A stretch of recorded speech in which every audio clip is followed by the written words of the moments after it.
So can we start now? I think it's okay. Yeah. Sorry, it's a bit late, but anyway, we go on.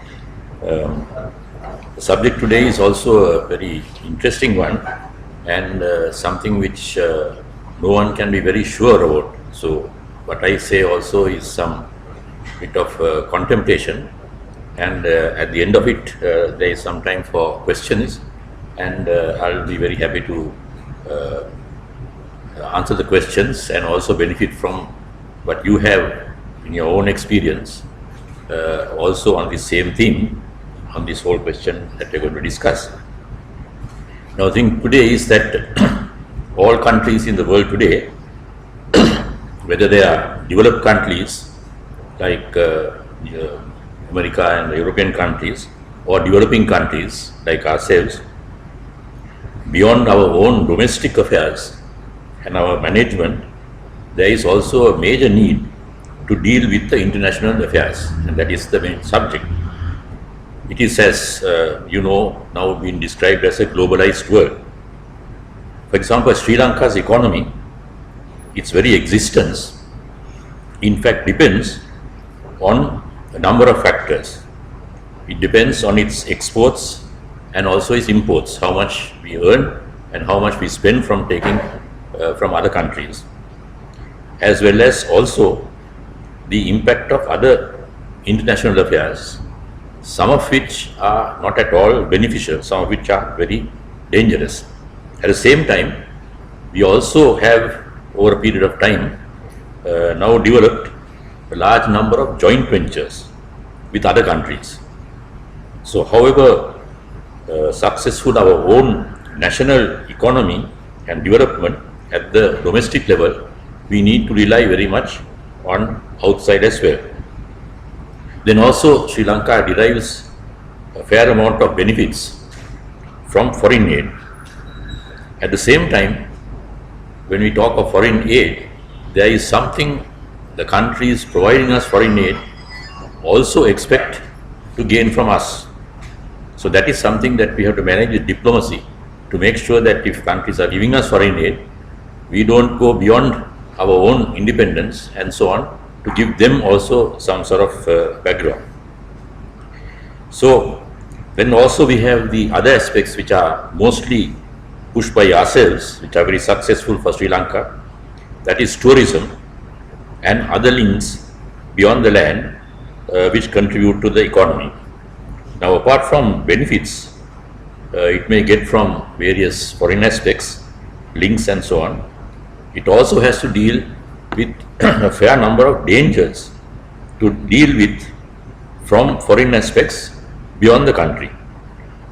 Now, as you know, now it's a little better, we had to deal with terrorism affected by the existence of the LTT, and to deal with it, it was very difficult. We had to also go in for assistance from different countries and get that back as well.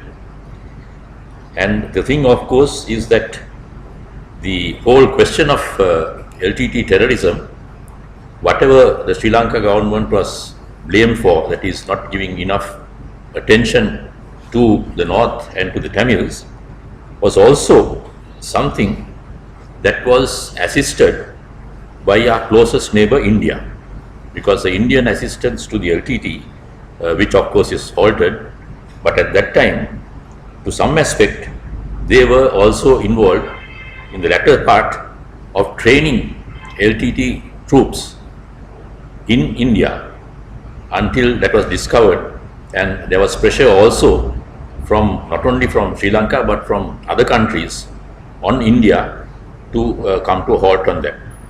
But still, there is a lingering amount of that coming in, not so much from all of India, but to some extent from Tamil Nadu. And there Jayalalitha is not really training people or causing any difficulty, but it is also embarrassing Sri Lanka's aid and so on, which is being given by India. They have put in certain clauses and so on. So this is a rather difficult thing. Then there is, of course, another very aspect which is helpful and harmful.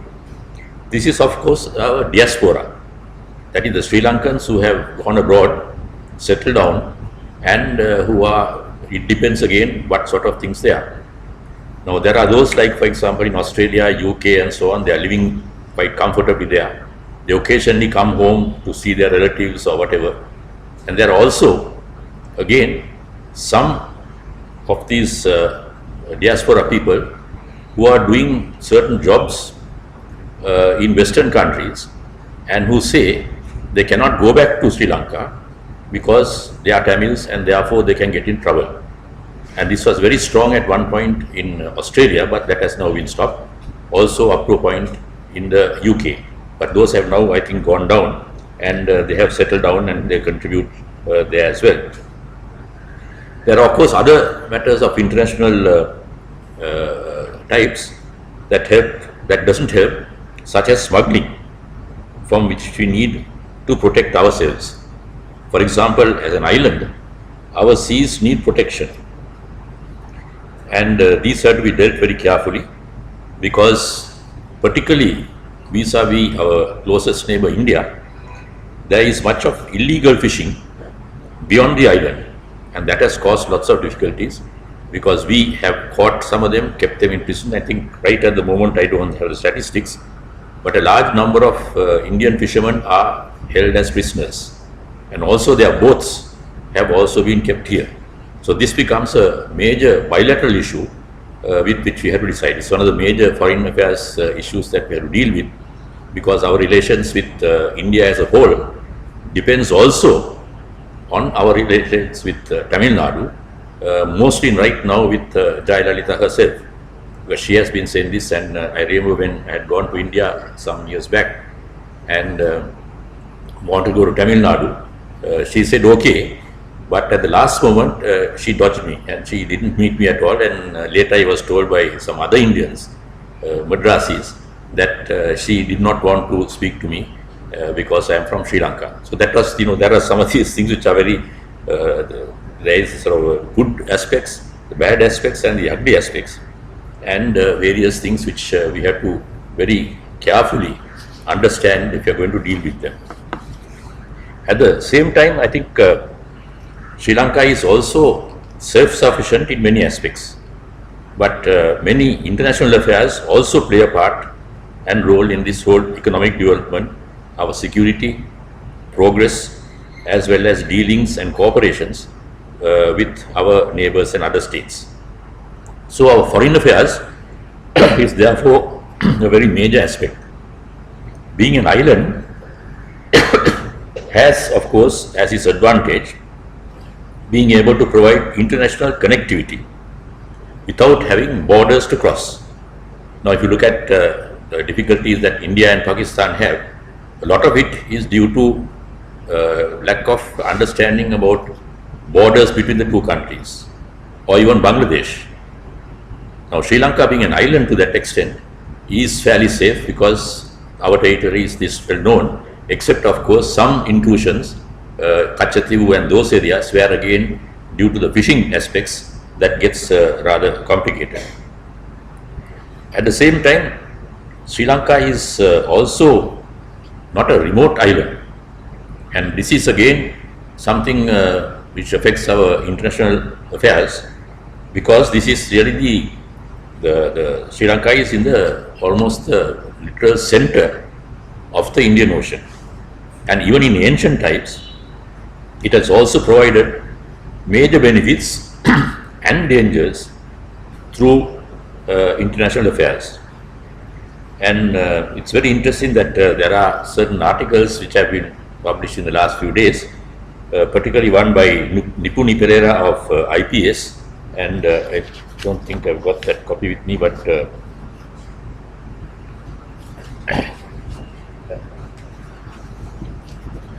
yeah, sorry, this is a very important article. You can get the full issue also on, it was June 23rd in the Daily Mirror, which talks in, of course, this whole question of the linkages.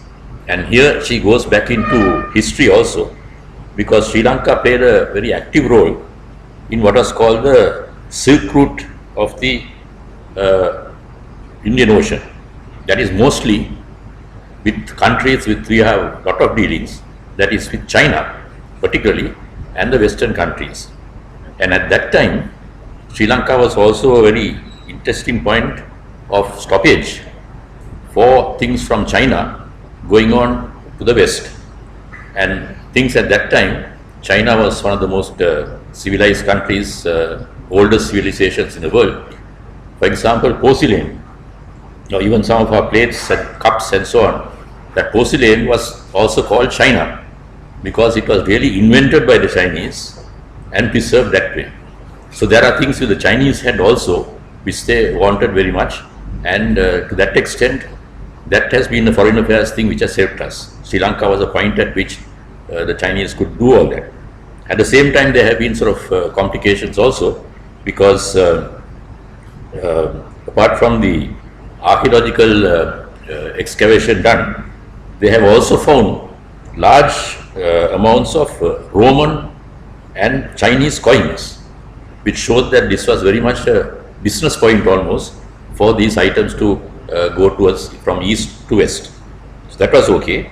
But now, of course, that is getting to be a bit of a problem as well, because there is these implications for China dealing with this whole question of the Americans and so on, who are looking at Sri Lanka in a slightly different way. But of course, one thing location had was we had a large number of I would say hundreds of years under the Portuguese, the Dutch and the British who controlled Sri Lanka. And that was, of course, not only Sri Lanka, even India and various points were conquered by them. Again, mostly by military force and holding those things and getting them. And they tried to get as much assets from our countries. Of course, on the other hand, we have also had a very good impact from being close to India, which is, for example, more India, I would say Nepal.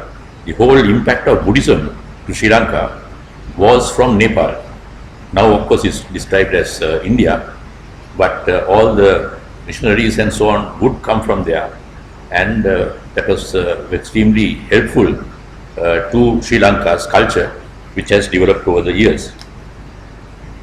Then, of course, even in that case, we have situations where China's relations today have become, I would say, a major part in our economy, contributing to its advantages, but also at the same time having certain difficulties with which we are expected to deal with, also on security and even on international affairs.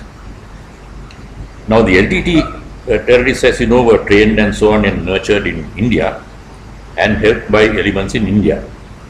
And it was only the Chinese who really provided us essential arms to deal with the threat of the LTT. Because even the British and the Americans whom we appealed, they accepted that LTT was a terrorist group, but what they gave was small arms. And it was only the Chinese who were able to give us the types of arms that we really required, including certain military tactics, like, for example, where you could bury arms in a certain point and protect your territory. Now, this type of thing is rather interesting because China was the only country which provided that sort of assistance military, but it was mostly through geographic means and technical assistance and so on.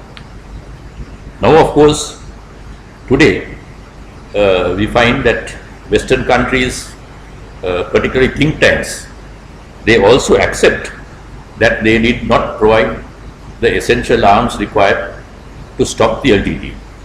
And some of them, people I know as friends, tell me very delicately, I'm sorry, this was also because India was more important to us and we didn't want to stop what the Indians were trying to do in Sri Lanka.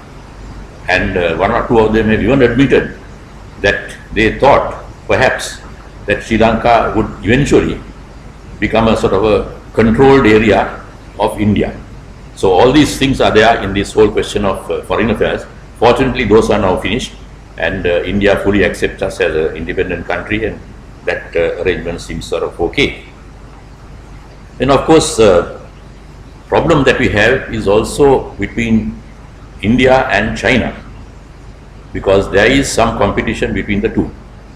And the Americans also coming, because at the moment, the largest, biggest economy is of course the United States. Number two was Japan, but China was able to beat the Japanese, and China is now the second largest economy in the world. So that is a very interesting aspect also which they have done, getting to that point. And there are some American and British think tanks, economic think tanks, who do their studies and say in a matter of time that China will become the largest economy in the world, beating even the Americans.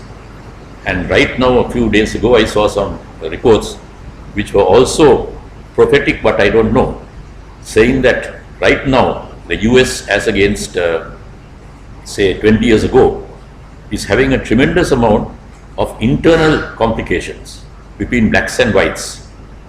And this has become very dangerous now, because particularly after Obama being president, he was able to control it and he managed to do it. But now, looking at the next elections, which is also going to be somewhat tricky, and now people like the President, what's his name? I've forgotten the name of the American. What's his name? Yeah, Trump. Trump, for example, now he has got to be very anti-black, and he is making the point that he is going to stop all that, because there is also the other aspect that they say that lots of the complications in the United States are due to the blacks, because competition earlier was not there. The blacks were all imported by the Americans from African countries and so on to do the odd jobs, the menial work, things like that. Little by little, those groups have got to be much more intelligent. They are involved in business and so on. So now the whites feel to some extent that they have been threatened. That doesn't affect Sri Lanka, of course, but just to give you an understanding that even for the bigger countries, this whole question of this clash is developing, and we are finding it rather difficult now to do all these things. Of course, what was interesting is that the Chinese foreign minister Wang Yi was also here just last week, and that too caused a certain degree of concern with India as well, because India knows that Sri Lanka and China are very close. The largest amount of aid that we get from any country is from China, more than in terms of dollars or rupees or cents, what they are given in terms of training, what they have done in various places and so on, and the developments. So that is why we still have problems with the Colombo port city, for example. And it's a very difficult thing for us to handle for foreign affairs, because the moment we do too much there, the Indians make a lot of noise, and so do even the West, thinking that this was the problem. And just to give you a good example, an old Indian friend of mine whom I knew when we joined the foreign service, I won't mention his name, he's a very senior person now. He telephoned me about, that's about a year ago, and said, I said, Nihal, what the hell are you up to? So I said, what do you mean? You're giving the very Chinese 99-year leases of land in your capital city. So I said, why, what's wrong? He said, do you know why they're doing it? So I said, no, they're building a Chinatown. And I also quoted that there are many European cities which have a Chinatown. There's a Chinatown in United States, in New York and many other places, even in Britain, where the Chinese migrants, without mixing too much with the rest of the population, set up their own living quarters. Maybe they go out from that and do some work. At the same time, they have their hotels, brothels, yes, even brothels, various things like that, which they control. So then I explained to this guy and said, they said, no, this is the problem is they are going to use this as an aid, what do you call this, some sort of point to attack China to attack them. Sorry, the Chinese are going to use this as a means to attack us in India. So I said, no, that's not possible. We are trying to work it out. So as you know, that whole Colombo city, it starts afresh, stops, then has some other problem and go on. But it's not merely the political aspect, because there are other environmental factors also which are causing problems to Sri Lanka. And that we have to, it's not a foreign affairs thing, but nevertheless we have to look at it, because it is to help a foreign affairs aid project. For example, rocks which they need for building purposes. Now I am from Kandy originally, and I remember climbing Hantana in the old days was no problem at all. And there were also houses, the roads were winding up, and there were houses at different points. Now what has happened is that a lot of the rocks which were on Hantana holding it together have been taken out, and there are landslides. And many of those houses which were very safe are now having problems of sand coming in, then they are trying to get bricks to cover it up. So that environment aspect has also come into being a major aspect for us to look at this whole question of foreign affairs. How much do we go along helping the Chinese? So this Colombo port is still, it has stopped, started, stopped, started. So it's very difficult to judge whether it's going to continue and how far it will continue.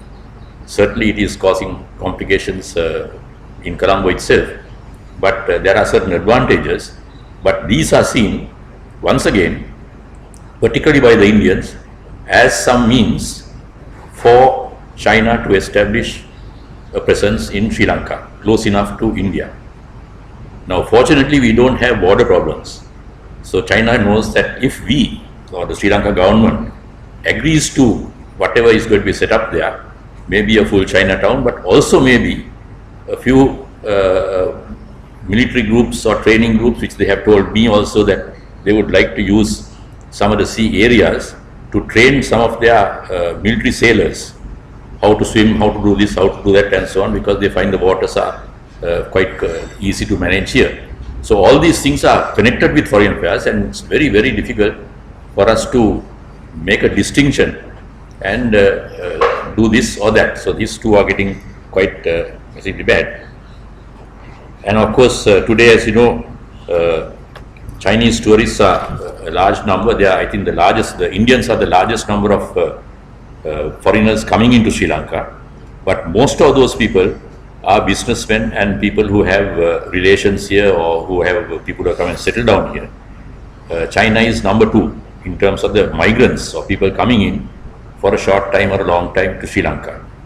And what was very interesting about a month ago, I saw in one of the Sri Lankan papers that some beggars whom they discovered near Anuradhapura were not Sinhalese or Tamils or Muslims or locals, but they were Chinese. They had been workers who had come with on a Chinese project and then liked the place and stayed back, and they seem to have managed. So I think, but I'm not sure what really happened.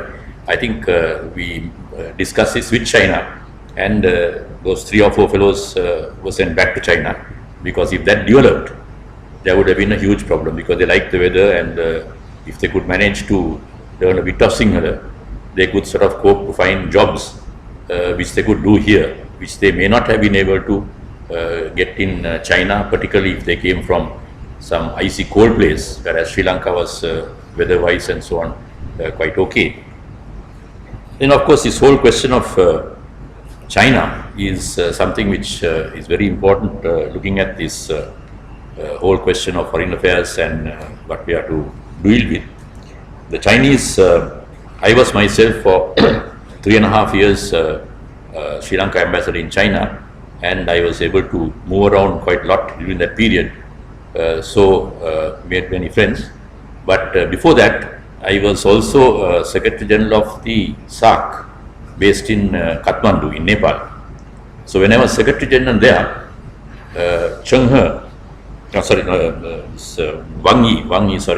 Wang Yi, who is the Foreign Minister now, was then Assistant Foreign Minister.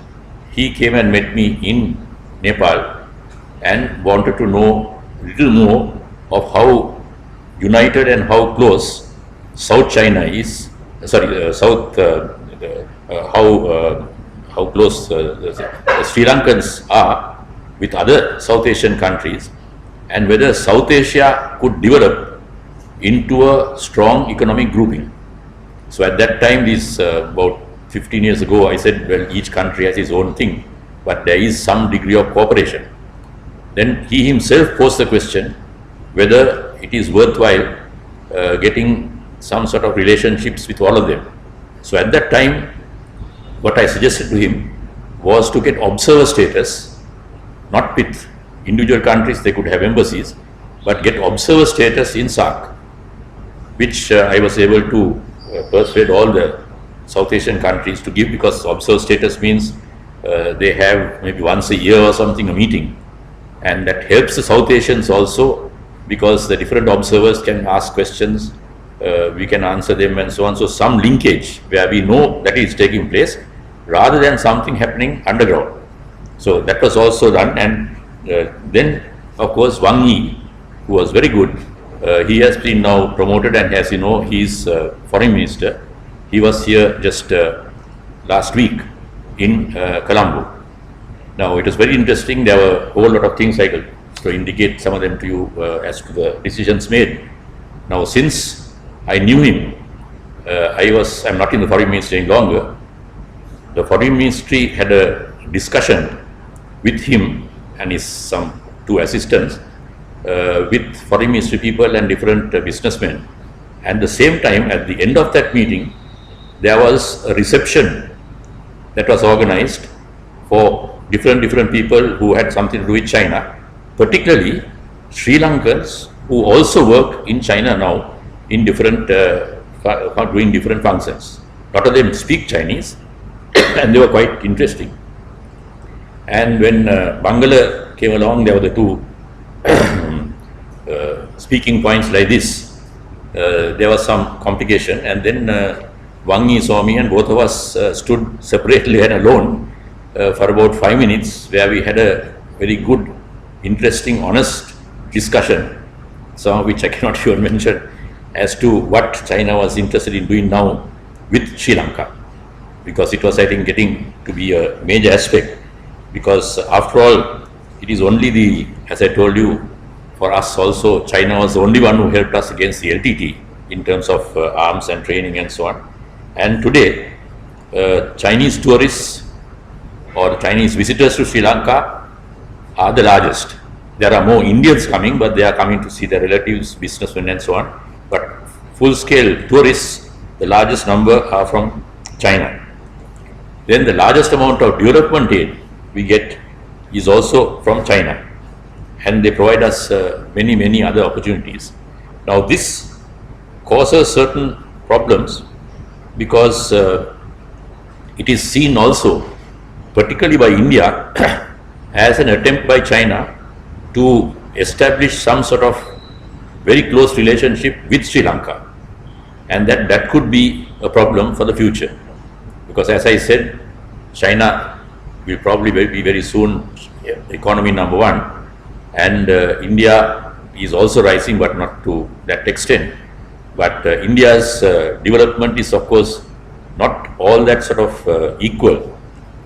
Some of the poorest people in the world are in India. Some of the richest millionaires are in India.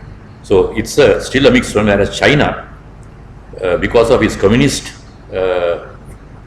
ability, has done a fair amount to reduce the gap between the poor and the rich. Still, certain villages in China are very badly off, and they are also tied up, unfortunately, with religion. For example, there's an area which is largely close to Tibet, which is largely of Buddhists. Similarly, there is some groups which are Islamic in some Xinjiang state and so on. So those are problems which China has, and they have been consulting us as to how to deal with minorities in your country. How do you give equal living to them? So that's not been very effective from our side or from their side, but certainly China is developing, and when they eventually become number 2 in the economy, they will in the world, they might be having a better start, because they are now having things like free education, various things like that. Still, there is a lot of poverty in China which goes on in the remote areas, and also an element of that ethnic problem with some of the Islamic and Buddhist groups. So Buddhist groups are okay, but just 2-3 days ago, the Dalai Lama, who's from Tibet, wanted to come to Sri Lanka, and not me, but the government decided the answer was no, because that would have been seen as some unfriendly act to the Chinese. So there was a long article as to why this happened and so on. The Dalai Lama was not very happy about being refused to come here, because all he said was he just wants to visit some Buddhist shrines, including the Dalada Maligawa, because that's also a Buddhist operation. But the Buddhism in China is, of course, slightly different to the Buddhism that we have here. And when I was in China, one of the things they came and asked me, because I had a lot of Buddhist statues in my residence in China, and they thought I was a Buddhist. I am myself a Christian, my wife is of course a Buddhist, and then they thought I was a Buddhist. So when they found out that I was not a Buddhist, but at the same time could give them little desanas or even things about Buddhist philosophy, they asked me whether I could help them to have a conference on Buddhism in China. So they had what is called the first World Buddhist Conference in China, in a place called Hangzhou, where they invited from all countries which had even a small amount of Buddhists to come. And I think, I forget, by that time I had left Beijing, but they organized it very well. And they had, for example, large numbers of countries which sent Buddhists, even though they were not, for example, there were 6 Buddhist monks from the United States, like that. And that was a very interesting conference, I am told. And the theme of that was Buddhism begins in the mind. Now that is a very shrewd and cunning means of China to say that it is not a religion, but it is merely a means of thought, of thinking, that you think and you work it out. And you find, for example, that the Chinese have also now many art forms on Buddhism because of Tibet and so on. Not to tie up with Tibet, but these are available. And China, again trying to show that they are much more liberal, much more developed. They have the first female Buddha, and there are statues of this female Buddha which the Chinese are offering. So they were using a sort of a liberalized type of thinking to sort of use Buddhism also for their own means. And that conference was huge because small number of Buddhists, 5 people or 6 people from virtually every country which had some sort of Buddhism came there. And somehow they were able to work out that final document, as it were, where the theme was described as Buddhism begins in the mind. And the Chinese approach to Buddhism is not to make it something to worship and to become a grouping, but just to use it as a philosophy. So then, just to go back quickly and leave some time for questions. Wang Yi, as I said, visited last week, and while there was a conference going on and there was some problem on the speakers, so our foreign minister was working on that, and then I stood with this guy quietly on a side and was able to have a 6 minutes, I think, 6 minutes conversation with him. But he was also very frank, and he was assessing what exactly China needs to do really in Sri Lanka to keep close ties with Sri Lanka. So that I said, well, what you are doing is okay. You have to listen to what we are saying and what we ask, and then provide that, rather than giving things that we may not really require. So I suppose he takes that in as well, and I won't go into too much of details because some of it was very confidential also. But what is interesting is that this whole relationship between China and Sri Lanka is continuing quite well, and it is a very vital area for our international affairs. Of course, from that, there are problems. The more closer we get to China, the greater we have a problem with our next door neighbor, India. So this is something that the whole Foreign Office and the whole government has to work out a very careful balance between our relations between China and India. And obviously, even the economic aspects coming from China are much greater than what we get from India. So this is a very risky sort of thing. And I tried to have a longer discussion, but the Foreign Minister started on his speech and that thing has thing. But basically, that is something that we have to do very carefully. And one of our biggest foreign affairs issues is to look at how we are going to deal with this whole issue of India and China together. And the problem here is now that, as you know, international affairs are extremely, shall we say, complicated. And China is also doing much with Sri Lanka in a sort of a semi-official way to also get closer to Sri Lanka, which we can do as long as we make it clear to them that this should not be aimed against India.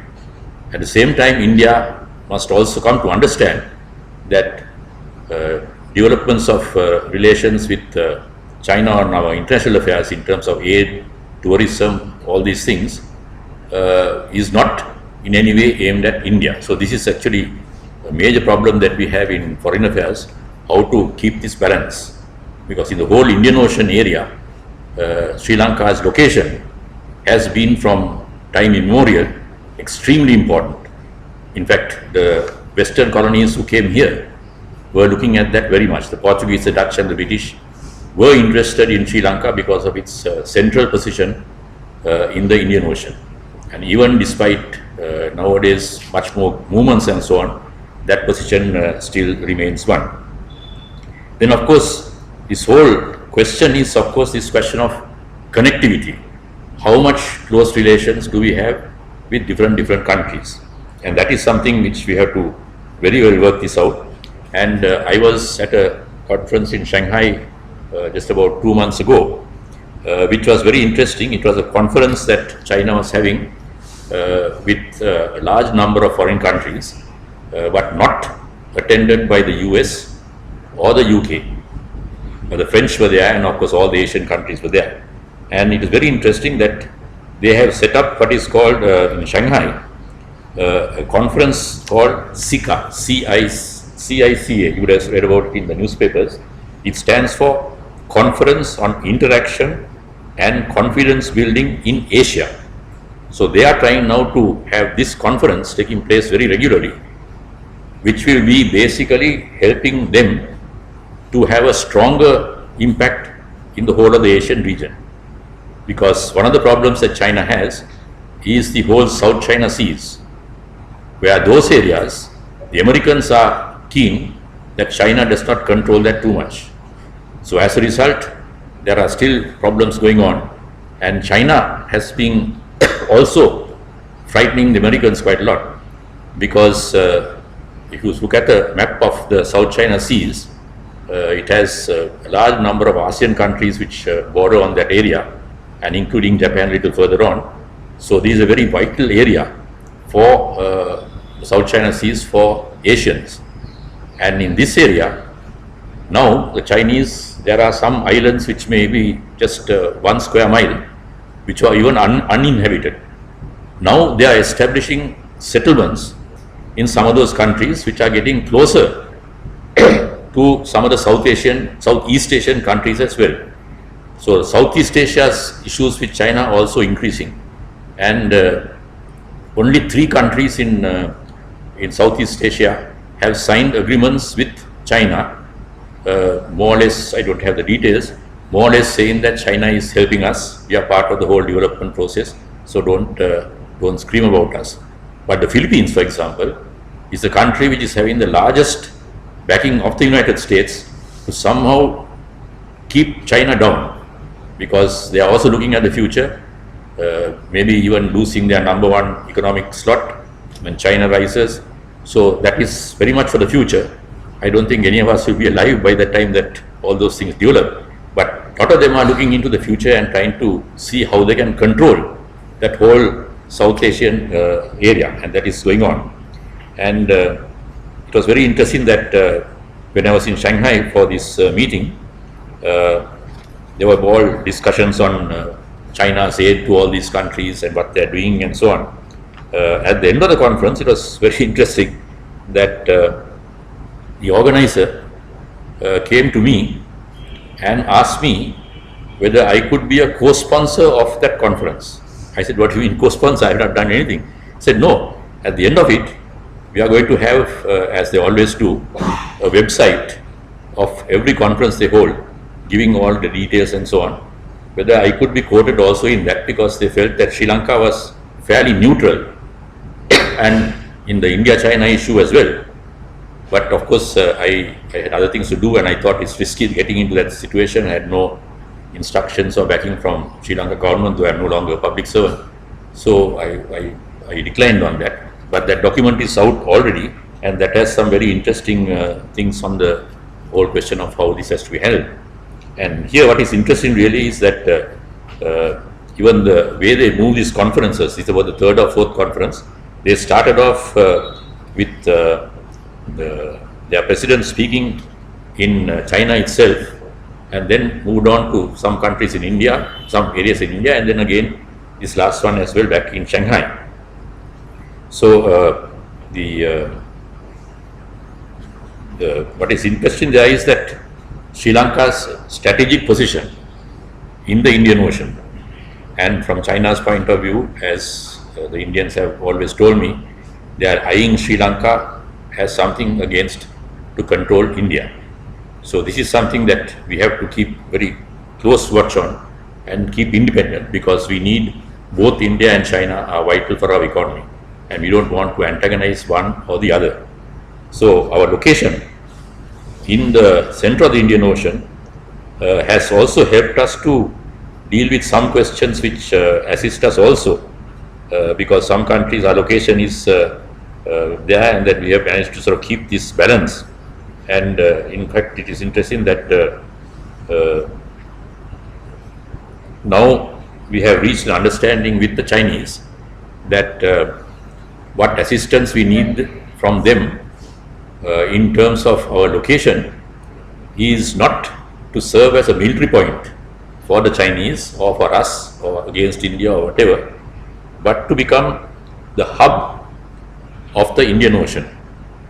Now for the Chinese, what they are having is also a sort of a ability of trying to develop linkages with all countries in Asia. And they would look at a place like Colombo and Sri Lanka as a perfect place which is in the center of the Indian Ocean that would be helpful in that. So for Sri Lanka also, and I think it is very interesting because when we had these discussions, we worked out some of the details on that, and Sri Lanka's support for China's what is called the Belt and Road Initiative. That's a new thing, not a new thing, it's a old thing, but now it's being worked out, because the Chinese, as you know, they moved all over the world very, very early. And in fact, even before Christopher Columbus discovered the United States, it was a Chinese sailor who got to the western parts of the United States, which the Americans also now accept. This whole question of Christopher Columbus was much, much later. And there were then, of course, the Red Indians, and the word Red Indian also is a very nasty word which the Americans invented, because they were looking at the Western movies also. They had Red Indians, and you see the old cowboy movies, it's always a white man moving into certain areas where there were what we call the Red Indians, the Apaches, the Sioux, and a whole lot of tribes like that, which also had a civilization of their own. So all these things get very complicated. I don't want to go into too much of detail. And it's interesting because now Sri Lanka has said that we will support China's Belt and Road Initiative. It is the old linkage that they had, which was given different names at different times. It was called the ancient Silk Route. And in fact, even in off Galle and so on, about 10 years ago, they discovered a huge consignment of some ship that had sunk, and in the stuff that they found there, one of the things that was perfectly in control, I mean perfectly in order, were some Chinese plates and things like that. After maybe so many 100 years, nothing had happened to them because they were wrapped up, and as when they were washed, they were perfect. They are now in the museum, and it showed also China's skills and the fact that this was moving even at that time. And even reports, independent reports, like for example in the papacy, the Chinese have also met the Pope. I forget the exact date, but that is also sometime many years ago. So like that, their old relationship, they are trying to keep this going. And what is interesting is for us that next year, China and Sri Lanka will celebrate 60 years of their establishing diplomatic relations, and also 65 years of the Rubber Rice Pact. Now, one of the earliest advantages that Sri Lanka derived was when we were finding things very difficult. No aid was coming to Sri Lanka, we had very bad storms and so on. And then we struck this question of our harvests were all very badly destroyed. There was, I'm not sure whether it was a drought or whether it was floods, but our rice production had gone down very badly and we were close to starvation. So the Chinese provided us with rice. At the same time, what we provided them was rubber, because rubber was considered very much a military item. But we took a decision that was 65 years ago, and the Rubber Rice Pact was very interesting because your history books refer to that as a pact by two countries which did not have diplomatic relations at that time. And then of course 5 years later we established formal diplomatic relations with China as well, and so that goes on. But what I would like to end up by saying is that how foreign analysts are looking at this whole question of the China-Sri Lanka relationship. And this is of course very tricky, and of course in the same way the Sino-Indian relations for the two countries, India and China, is also important. So these are all getting linked up, and I think basically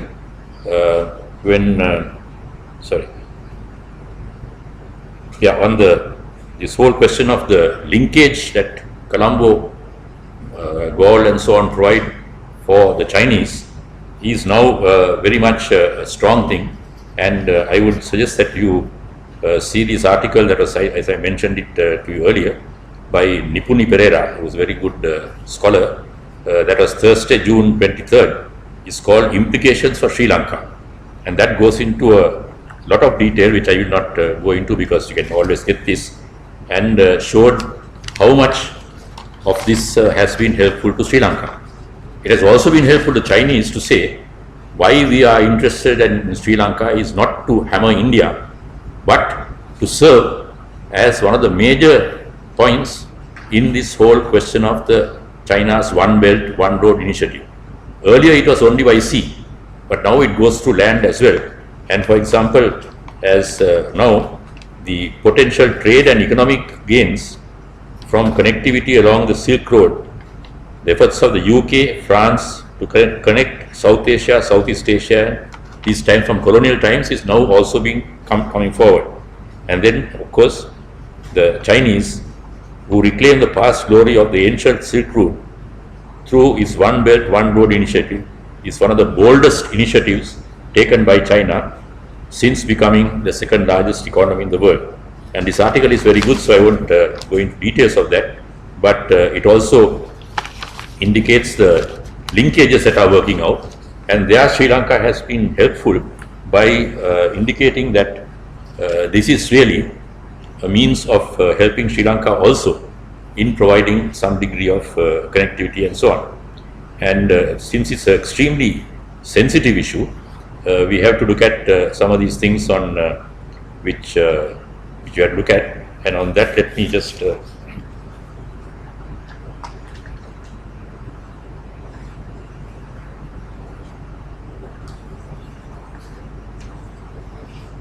indicate some of the other things.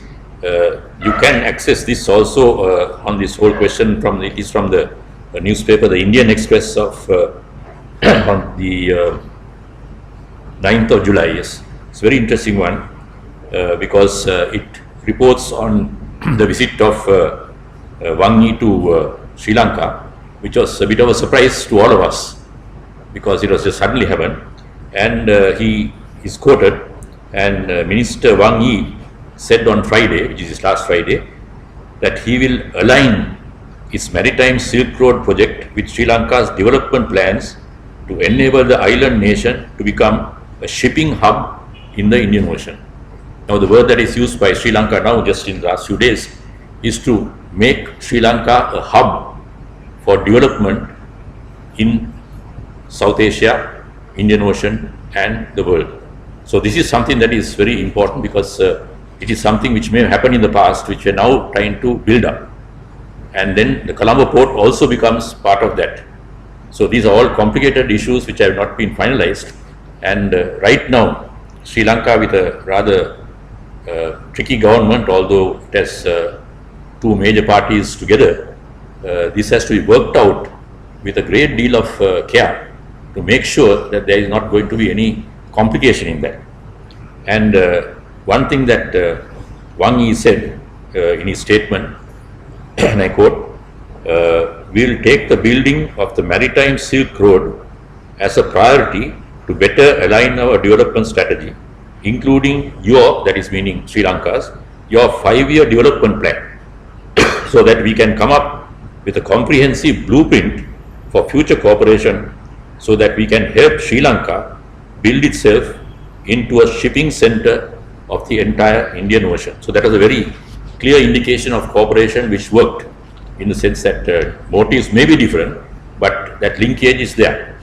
So the question really is, how easy is it going to be to develop the Colombo port? There are still many countries which are unhappy with that, Indians particularly, US also, and even within the country there are those who do not want to support that. And it's very interesting that one of the aspects that the think tanks and so on are saying is that Silk Road is interpreted as an international way of encircling India and controlling port access along sea links, linking the energy-rich Persian Gulf and economic centers in eastern China. So this has so many interpretations, and it's very difficult to work out which one is right. Of course, Wang Yi, he said, and again I quote him, "There is a consensus between China and Sri Lanka that our cooperation does not target any third country, nor will it affect our respective relations with other countries. We stand ready to work closely with other regional countries for the purposes of achieving the same common development." So they are trying their diplomacy as well. And I think this whole 1.5 million China-funded port city is now once again, they are looking at it to build it up. So what exactly happens on that, I do not know, because that has certain elements which are not very good as well. And again, getting back to China's approach, there was some questions that were asked of the foreign minister, as Wang Yi. This would have been about sometime in March. And one of the questions that was asked, and this also I can give you the email number, question was asking about this whole question of the G20 presidency. Now the G20 is where the Americans have linked up with a number of major developing countries, which includes China as well now. And it says that in the past few years, the G20 summit has played a critical role in containing global financial crisis. That is true. They have tried to keep some understandings to control currencies. But that is now, unfortunately, with the British quitting the European Union, that has caused some problems. The pound has slipped down. So like that, there are a whole lot of things which in international affairs is impossible to judge, but they are now a little nervous about that. But he goes on to say, President Xi Jinping has clearly articulated China's basic approach to hosting the G20 summit. So they'll be having that very soon. That is interesting. First, we want to discover new sources of growth through innovation. So they want to look at new processes, new cooperation. Second, we want to inject momentum into the world economy through reform. And third, we want to open up new prospects through development. So again, they are using a non-military term which was being used during the colonial times, that what they want development is through, so what they want power and prospects is through development. So that they are going to have, I think, the G20 next summit is going to be in China, in Hangzhou. I'm not quite sure what date it is, but that will be, I think, a very interesting sentence to come in. Again, on this, I won't go forward too much in the, because these are available on print. Another point is also, when he was asked questions by Chinese newspaper itself, the People's Daily, he was asked, how do you rate China's diplomacy in the last 3 years? What more can we expect from China's diplomacy going forward? Now, this is something that is very important to Sri Lanka also. And there, I'll just quickly read out just some extracts from what he said. You can get the whole text, I'll give you the website. He says that she has put forward a whole series of new thinking, new ideas, new steps, and pointed the way forward for China's diplomacy. Chinese dream of national rejuvenation and building a community of shared destiny for all mankind. So they have now pushed their approach, not to develop China only, but a community of shared destiny for all mankind. And the strategic choice is to strive for peaceful development both at home, that is in China, and in the world. The main pathway is to establish various types of partnerships and choose partnership over alliance, dialogue over confrontation. So communism can survive, this can survive. And I think China's communism now is not the communism which they had earlier under Mao Zedong, or the communism of Russia. It's a very much sort of almost a capitalist type of thing. And even their economy, for example, the way they have built it up, there are, for example, more dollars in Chinese banks than in the United States. So it's that to explain their whole thing like that. And I think it goes on. And of course, they were worried about the big issue which everyone is asking, the South China Seas. And that is where, for example, the United States and China are at each other's throats.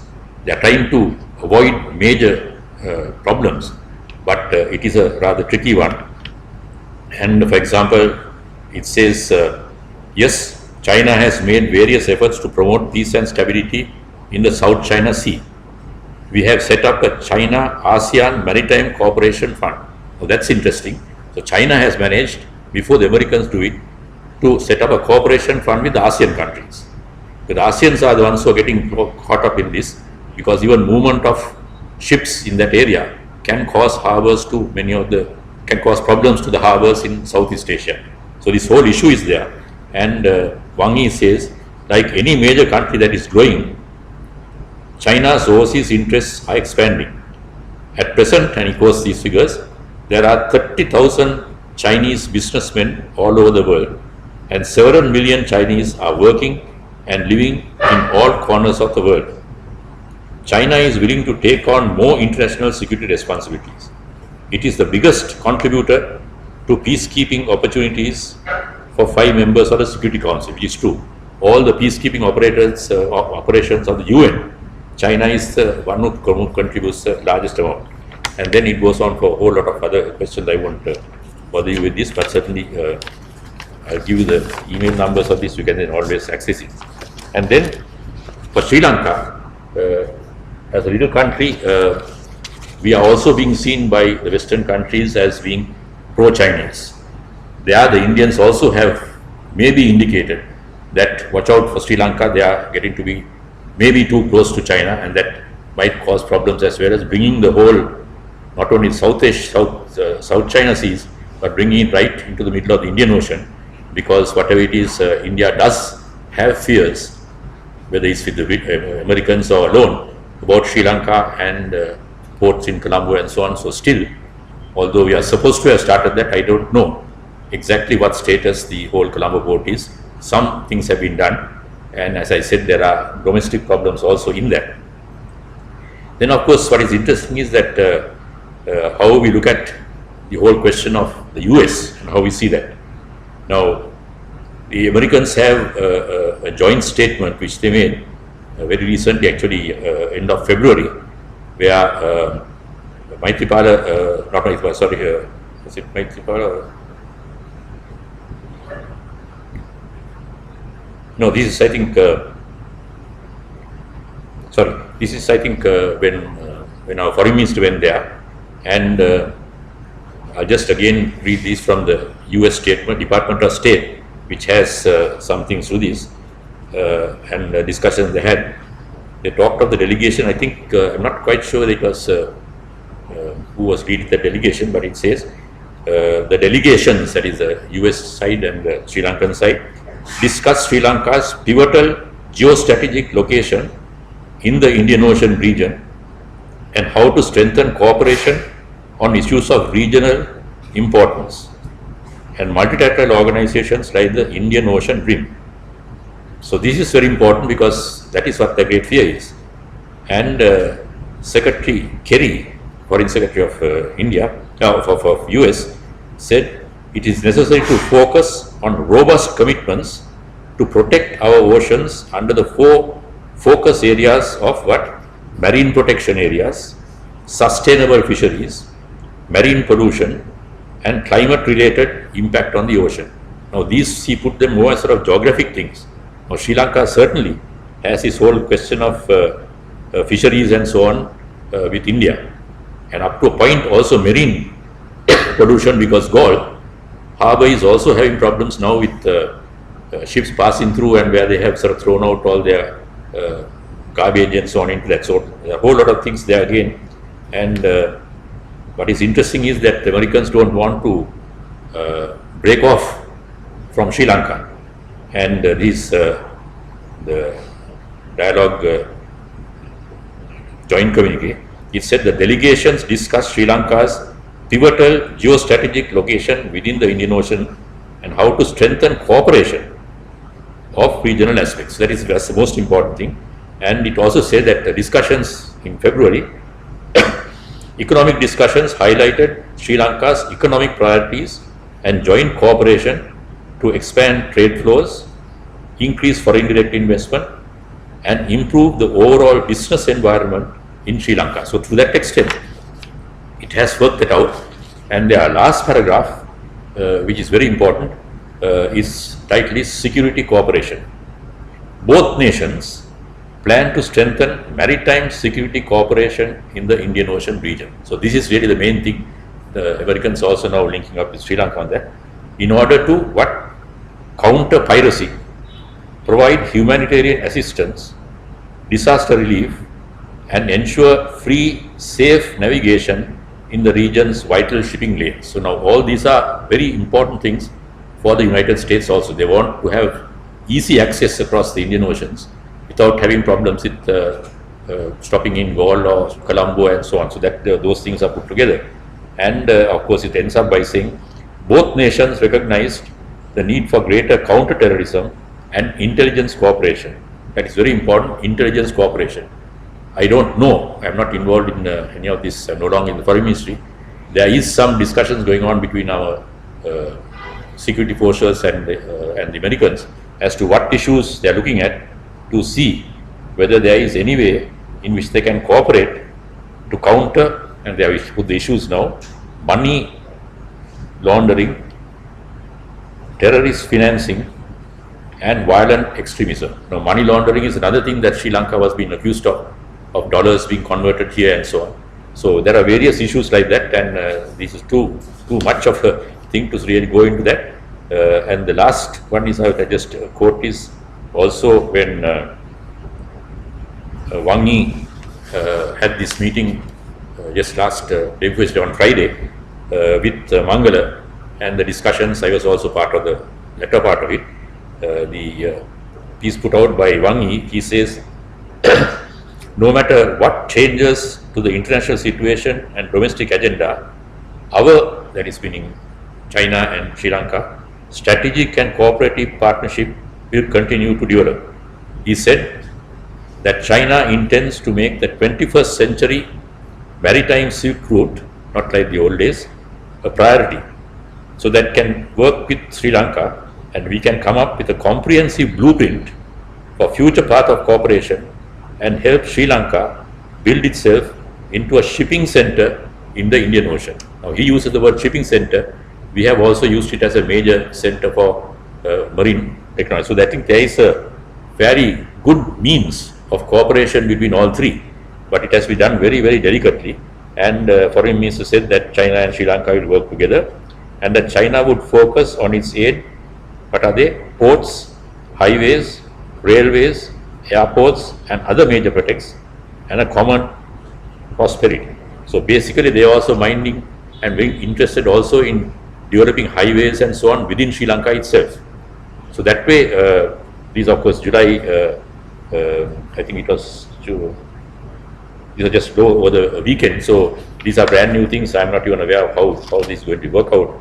And there again, they said that looking at the Southeast Asia complications, they said discussions were held regarding the Silk Route initiative put forward by China. Sri Lanka reiterated its participation in the initiative in line with the government's initiative to make Sri Lanka the hub of the Indian Ocean trade. So that is the words that we are also using now. This whole question of being the hub and not having conflict with each other, but trying to use the location of Sri Lanka for the entire world.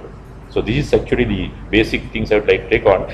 I won't go into other details, but if there are any questions, I'll be happy to answer them. But also, what I suggest is I can give you my email. If you need any records, I can sort of send some of these websites that might help you also. So my email is Nihal R, Nihal R for Rodrigo, 6, because there are 5 other Nihal R's, Rana Singhas and so on. So Nihal R6 at gmail.com. And if you can ask what exactly you need, what I can do is also give some of the websites. Particularly the US websites are very important at this stage, because this was in the last few months, not months, weeks in fact. And I think one thing which I see, talking with some of my American friends also, I keep in touch with the US mission here, is what they say is that you guys are in a very important position. You can make it something global rather than one country. In other words, what they're trying to say is don't go all the way to Chinese, let's have a chat with us too and work it together. So this is something for the future. Maybe the coalition government up to a point has helped also, but there I don't want to go into details because I have my personal views as to how closely the present Sri Lankan coalition can work in terms of not merely the local stuff, but external stuff as well. And I know that many countries, including China and India and the US, are approaching Sri Lanka for cooperation. As to how it's going to work out and how we can do it together is really our biggest problem. So let me take a few questions. I might have to leave before 7, so any questions I can take now, or you can even put it down in the email and I'll send you something on that. So if there are any questions, I'll be quite happy to answer them hopefully in the next 10 minutes or so, because I got to do some work at home as well. So please, any questions?